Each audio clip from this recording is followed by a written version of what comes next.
The humidity clung to Amara's skin as she descended from the aircraft at Incheon International Airport. Everything felt surreal, like she'd stepped through the screen of her laptop and into the world she'd only watched from her bedroom in Accra. She pressed her palm against the cool glass window, watching the Korean flag dance in the wind outside. Her lips moved silently, forming words she'd rehearsed 1,000 times in her mirror back home. Accra had raised her on a steady diet of Korean dramas. From Sky Castle to My ID is Gangnam Beauty, she'd consumed every episode like medicine for a homesickness she didn't yet understand.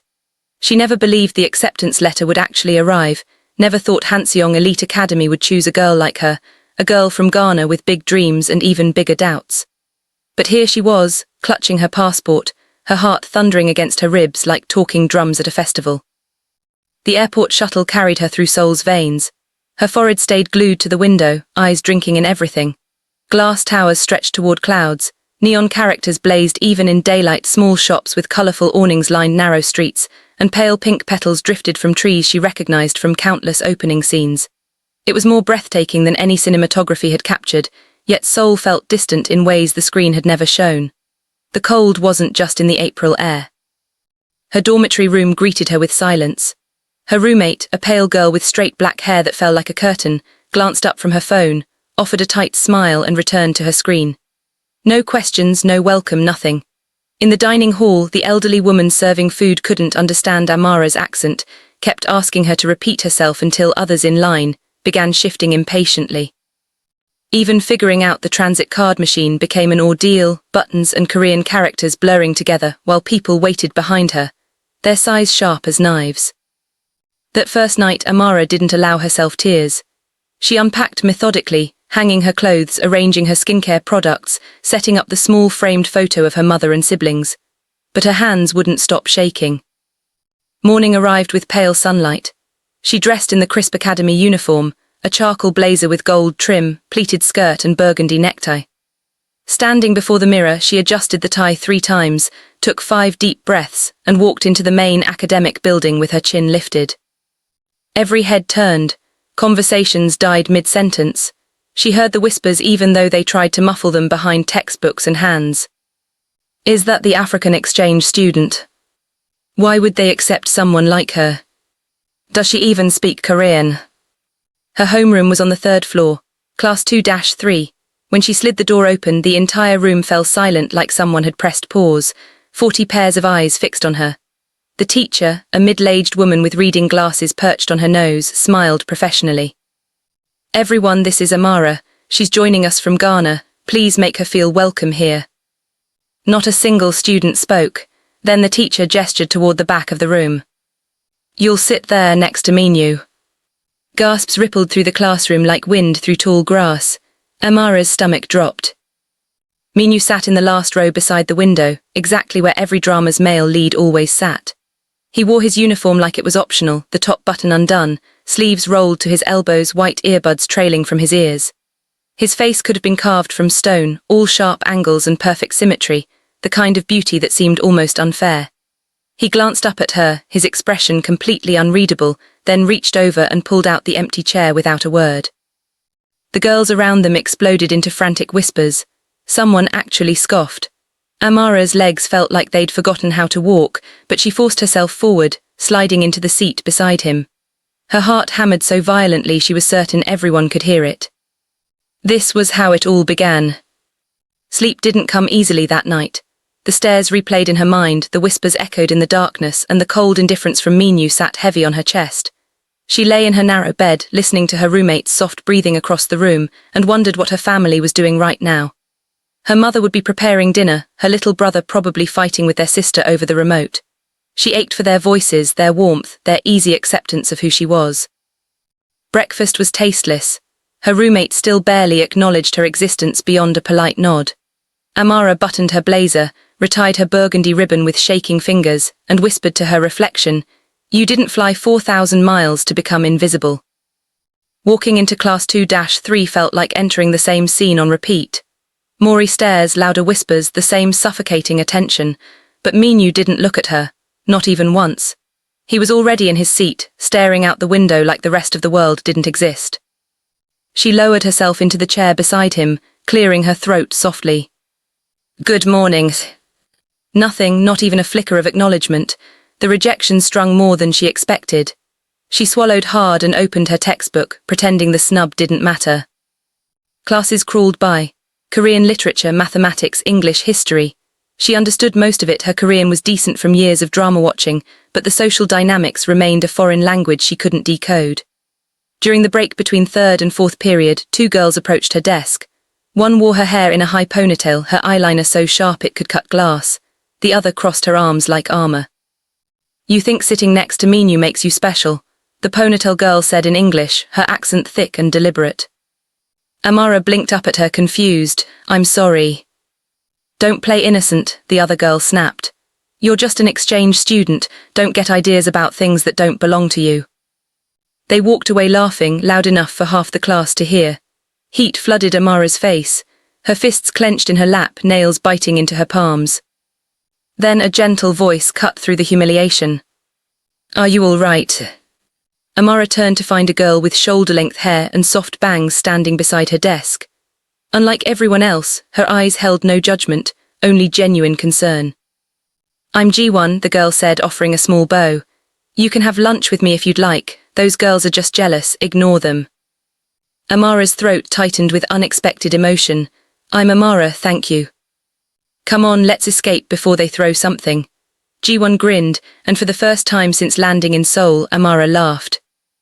They spent lunch in the cafeteria, G1 patiently explaining which dishes were which, how to use the metal chopsticks properly, and which teachers to avoid angering. It felt like breathing after being underwater. Later that afternoon, Amara returned to the classroom alone to retrieve her forgotten notebook. She found Minho still there, sitting in his usual spot, staring out at nothing. His earbuds were in, but something about his posture looked different, heavier. Should she say something, maybe just acknowledge his existence? You're really good at mathematics, she said softly. Silence. He didn't move, didn't react, didn't breathe differently. She felt stupid immediately and turned to leave. Don't talk to those girls. Amara froze mid-step. His voice was low, almost rough, but something underneath it made her pulse quicken. She turned back slowly. Why not? They're fake. That was all he said before sliding his earbuds back in and returning his gaze to the window.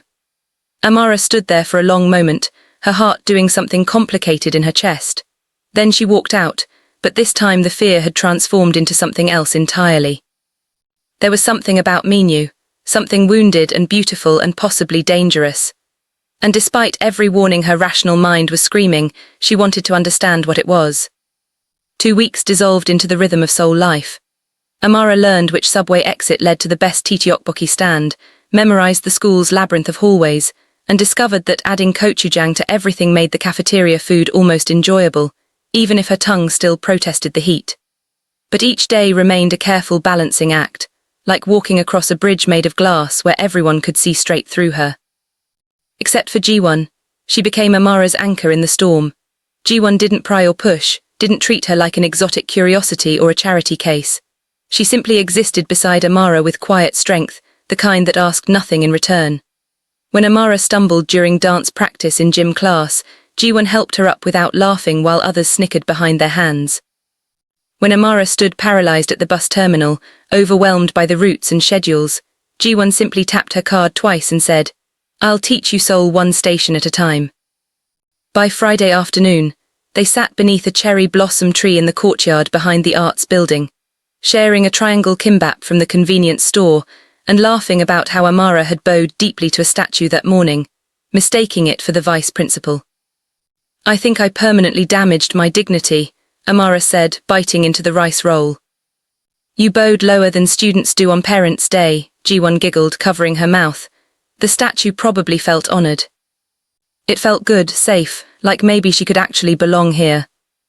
But inside the classroom, the atmosphere changed whenever Minho entered. He arrived before everyone else, always silent, always unreachable. He never smiled, never participated in the gossip that flowed like water through the rows of desks.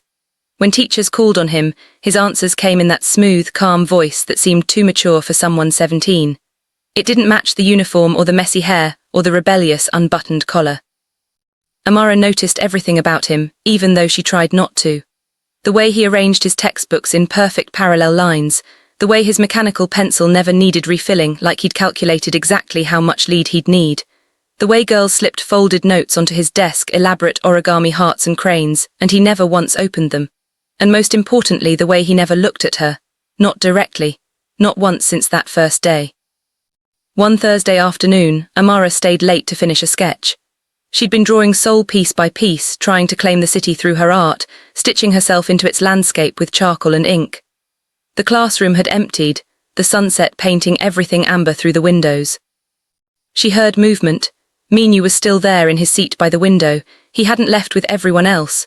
His earbuds were in, his eyes fixed on something far beyond the glass. But then Amara noticed something that made her breath catch. His hands were trembling. She froze, pencil hovering above paper.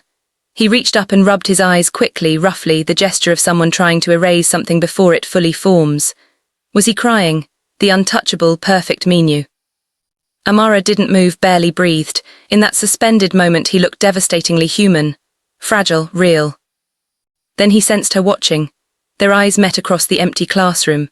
For the first time he didn't look away immediately. He just stared at her, something raw and exhausted flickering behind those dark eyes. Then he stood abruptly and walked out without a word, leaving his textbook on the desk. Amara sat frozen, her heart pounding against her ribs. She'd just seen past the facade. And somehow she knew that Minho carried pain that no amount of perfection could hide.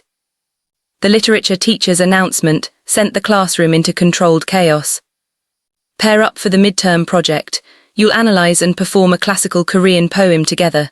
This counts for 30% of your grade.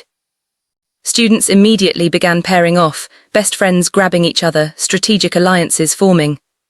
Amara turned toward Jiwon, but before either could speak, the teacher clapped her hands sharply. I'll assign the remaining pairs myself. Amara's stomach sank like a stone. Amara and Minho. The room went silent, completely, utterly silent.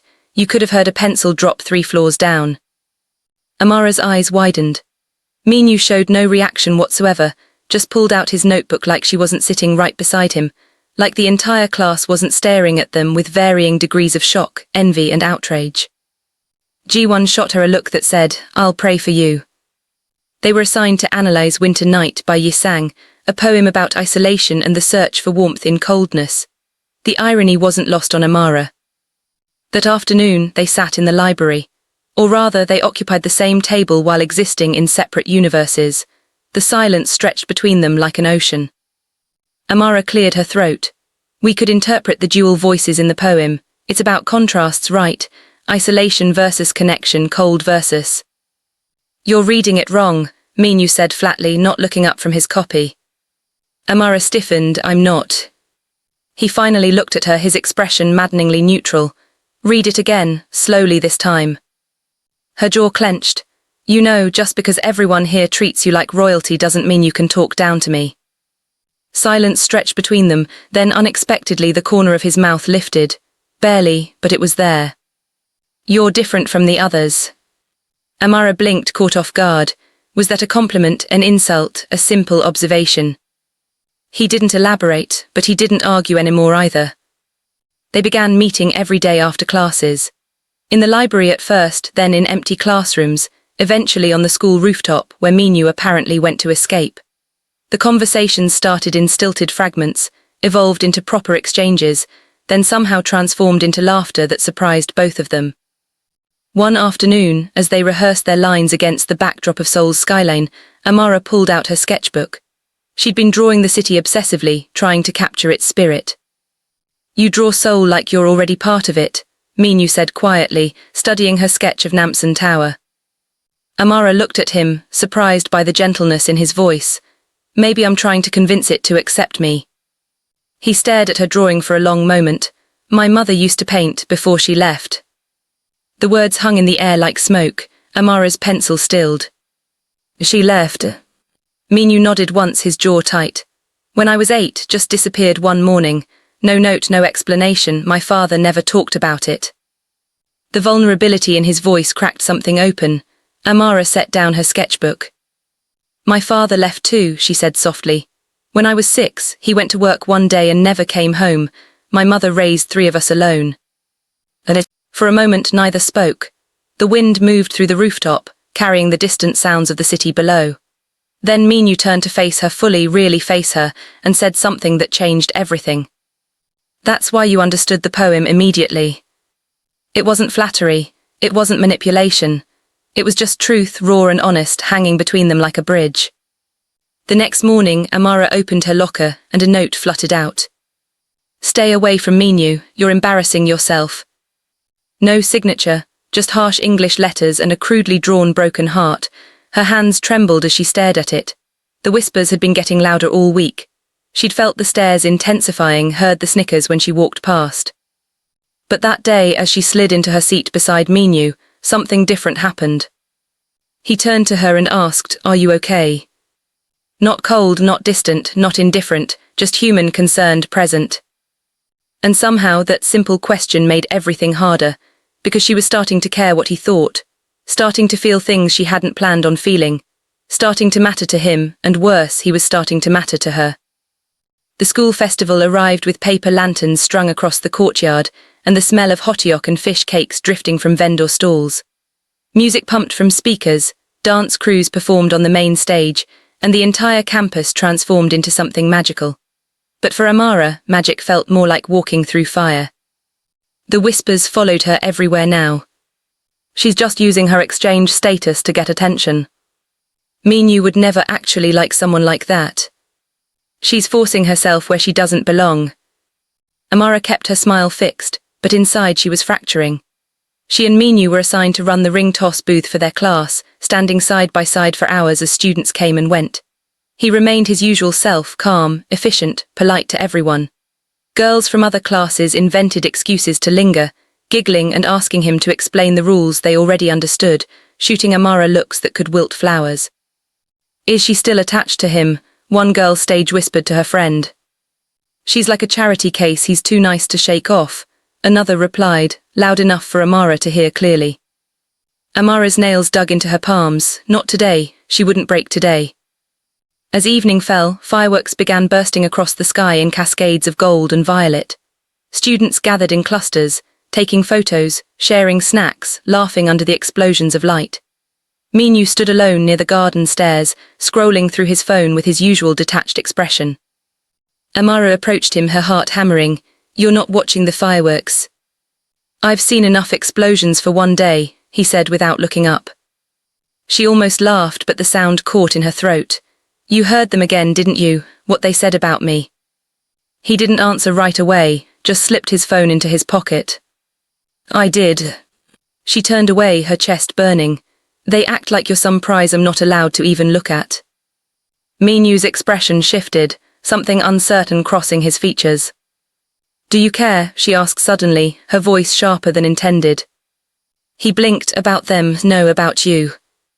About what they say, about me being near you, about whether I belong here at all. He hesitated, just for a second, but that tiny pause cracked something vital inside her chest.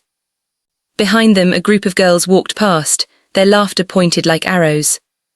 She's still following him around. Desperate. Something inside Amara snapped. All the weeks of whispers, all the judgment, all the carefully swallowed humiliation rose up like a wave.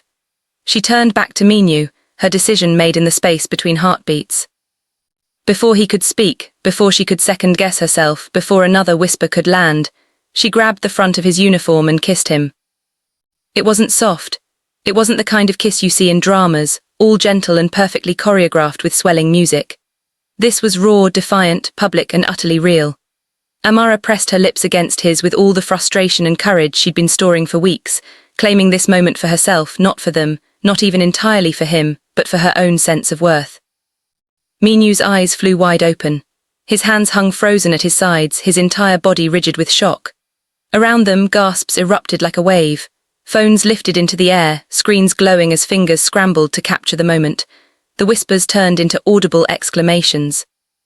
When Amara finally pulled back, her chest heaving, her eyes blazing, she kept her chin raised high. The girls who'd been mocking her stood speechless, their mouths literally hanging open. The entire crowd had gone silent, even the fireworks seemed to pause in respect. Minho stared at her, completely stunned. his brain still trying to process what had just happened. She stepped back, her heart pounding so hard she could feel it in her fingertips, and said loud enough for everyone within earshot to hear, "Believe it now." Then she turned and walked away through the parted crowd, leaving Minho standing there in the glow of exploding colours overhead, his world completely tilted on its axis. And though he didn't understand it yet, though his mind was still catching up to his racing heart, that kiss had just rewritten everything he thought he knew about himself, about her, about what he wanted. Sleep refused to come. Minho lay in his bedroom staring at the ceiling, replaying those seconds over and over like a film stuck on loop. Her eyes before she kissed him, fierce and determined, the pressure of her lips against his, warm and certain. The way she'd walked away like she didn't need his permission, didn't need his validation, didn't need anything from him at all. But what haunted him most was the feeling that came after, when her warmth left and cold air rushed in to fill the space. Empty, incomplete, wrong. He'd spent years building walls, keeping everyone at a careful distance. After his mother left, after watching his father drink himself numb every night for 2 years, after learning that people leave and love hurts, he'd decided never to let anyone close enough to wound him again. But Amara had somehow slipped through his defenses without even trying, and now she'd blown a hole straight through the center of his carefully constructed isolation. Morning arrived grey and drizzling. Minho went to school early as always, but for the first time in months he found himself watching the door waiting. First period started. Her seat beside him remained empty. No backpack on the floor, no sketchbook on the desk, no familiar scent of shea butter and something floral he'd never been able to identify. The classroom buzzed with gossip like electricity. People kept glancing at him, some smirking, others looking scandalized. One girl leaned over and whispered too loudly, "She's probably too embarrassed to show her face." Minho's jaw clenched. At lunch, instead of eating in the classroom like usual, he grabbed his jacket and walked out of school without explanation. He found her exactly where some instinct told him she'd be. The small bookshop 3 blocks from campus, the one she'd mentioned once in passing during their project work, where she went when soul felt too overwhelming. She was crouched in the poetry aisle, her hair pulled back in a puff, flipping through a slim volume with a cover the colour of morning sky. When she glanced up and saw him standing there, her entire body went still. She started, rising quickly to her feet, but he didn't let her finish. He walked forward with purpose, steady and direct, until he stood right in front of her, close enough that she had to tilt her head back to meet his eyes. "You kissed me," he said, his voice low. Amara folded her arms across her chest, defensive. "Yes, I did." "Why?" She looked away, her jaw tight. "Because I needed them to see that I don't care what they think, that I'm not afraid of their judgment or their whispers, that I have every right to be here." He studied her face, reading the truth beneath the words. And what? That's not the only reason." She exhaled sharply, still not meeting his eyes. "Maybe I wanted to kiss you, just once, to know what it felt like before I accepted that someone like you would never actually see someone like me." The words landed like stones in still water, ripples spreading outward. Silence filled the narrow aisle, broken only by the distant sound of the shop owner arranging books somewhere deeper in the store. Then Minho stepped closer, eliminating the last breath of space between them. "You left," he said quietly. "After the festival, you just disappeared. I thought you'd be angry, embarrassed, I thought." "I wasn't angry," he interrupted, his voice dropping to almost a whisper. "I was shocked, but I haven't been able to stop thinking about it since." Amara's eyes snapped up to his face, searching for deception and finding none. Minho exhaled slowly, and for the first time since she'd known him, his expression was completely open. "You've been sitting beside me for weeks now, eating lunch near me, walking through halls like you're not terrified even though I know you are. I see how hard it's been, how strong you've had to be every single day." She remained frozen, afraid to breathe, afraid to break whatever spell was forming. "And you kissed me like it didn't matter whether I kissed you back or not. Like your worth didn't depend on my reaction, like you didn't need my approval to know you belonged." His voice softened further. "I've never wanted to kiss someone more in my entire life." Amara's eyes widened, her breath catching audibly. Minho's lips curved into the smallest, most genuine smile she'd ever seen from him. "So if you'd let me, I'd really like to kiss you now, properly this time." She blinked, her mind struggling to catch up. "Seriously?" His smile deepened, transforming his entire face. "I don't say things I don't mean." This time, when he kissed her in that quiet aisle surrounded by poetry and forgotten stories, it was everything the first kiss wasn't. Soft where hers had been fierce. Gentle where hers had been defiant. A question where hers had been an answer. His hands came up to cup her face carefully, like she was something precious he was afraid of breaking, and when her fingers clutched the front of his shirt, pulling him closer, he made a small sound in the back of his throat that made her heart stutter. When they finally pulled apart, both breathing hard, foreheads resting together, Amara whispered, "What now?" "Now," Minho said, lacing his fingers through hers, "we stop hiding." They walked through Seoul that afternoon like tourists in their own lives. Amara showed him her favorite spot along the Han River, where the sunset turned the water gold. He shared his playlist with her, even the embarrassingly sentimental ballads he'd never admitted to anyone he listened to. They bought street food from a vendor and ate tteokbokki sitting on a bench, arguing playfully about whether the spice level was actually reasonable or actively trying to murder them. When she tripped over uneven pavement, he caught her elbow and didn't let go. When he looked at her, he really looked, seeing not the exchange student or the outsider or the girl who didn't fit, but Amara. Just Amara. Complete and whole and exactly right. The following Monday, walking into school felt different. The whispers were still there, they probably always would be, but they'd lost their power to wound. Someone muttered as they passed, she probably begged him to stay with her. Minho stopped walking. He turned around slowly, locating the girl who'd spoken, a senior with her hair dyed copper and superiority dripping from every pore. He smiled at her, calm and unbothered. "No," he said clearly, loudly enough for everyone in the hallway to hear. "I begged her." Then he turned back to Amara, took her hand in his deliberately, lacing their fingers together for everyone to see, and walked into class 2-3 like they owned the world. The room fell silent again, but this time Amara didn't care. She slid into her seat beside him, their hands still linked on the desk between them, and when Ji-won caught her eye from across the room and grinned like she'd just won a bet with the universe, Amara couldn't help but grin back. Spring melted into summer, and summer dissolved into autumn. The seasons changed and so did they, growing together like plants sharing the same soil. They studied side by side in libraries, shared earbuds on subway rides, brought each other coffee before early morning classes. Minho taught her how to navigate Seoul's bus system without panicking. Amara taught him how to see the city through an artist's eyes, finding beauty in rust and broken things and shadows. They fought sometimes, usually about stupid things like whether convenience store ramyun was superior to restaurant ramyun, or whether her habit of drawing on his notes was helpful or vandalism. But they always came back together, because leaving felt worse than staying, and staying felt like home. 1 year after the kiss that changed everything, Amara stood before the university admissions board, her heart in her throat. There it was, printed in official letters that made it real. "Congratulations, accepted, International Business and Cultural Studies, Seoul National University." She screamed, actually screamed, right there in the hallway. Her phone buzzed immediately. "Minho, I got in." Amara, same, what program? Minho, architecture, same city, same future. Amara, ready for 4 more years of me stealing your hoodies. Minho, I'm already buying extras. That evening, they met on the university campus, no longer high school students in uniforms, but future college students with the world sprawling out before them like an unwritten story. Minho handed her an iced Americano, even though she told him 100 times she preferred sweet drinks. "To surviving high school," he said, raising his own cup. She clinked hers against his, grinning, "To whatever comes next." He smiled, that real smile he saved only for her now. "Let's make it extraordinary." They walked beneath trees shedding gold and crimson leaves, her natural curls bouncing with each step, his hand warm and certain in hers. Seoul spread around them in all directions, no longer foreign, no longer cold, but theirs.